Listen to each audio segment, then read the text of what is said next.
તો ગાઈસ બધાને જય માતાજી અને આપણે ફેસબુકમાં વિડીયો અને ફોટા જોઈને તમને ખબર પડી છે આજે હું ક્યાં ગઈ હતી ભારતી બુઆજીના ઘરે અને જો ગાઈસ લોકેશન કેવું સરસ છે અને જો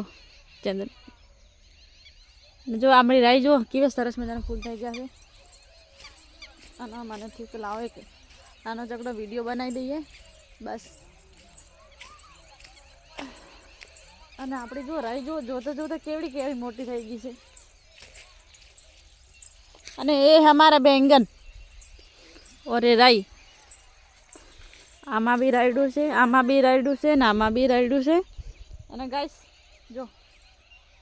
કેટલું સરસ મજાનું છે અને અમે થોડાક આપણે બે મહિના પાકી જાય જો ફળીઓ આવી ગઈ છે હેલો ગાય અમે લોકો આવી ગયા છે ખેતરમાં જો મિત્રો હવે રીલ બિલ બનશે ને સાંજના વાગી રહ્યા છે 5 તો બસ આજનો વિડીયો પૂરો કરે છે અહીંયા હવે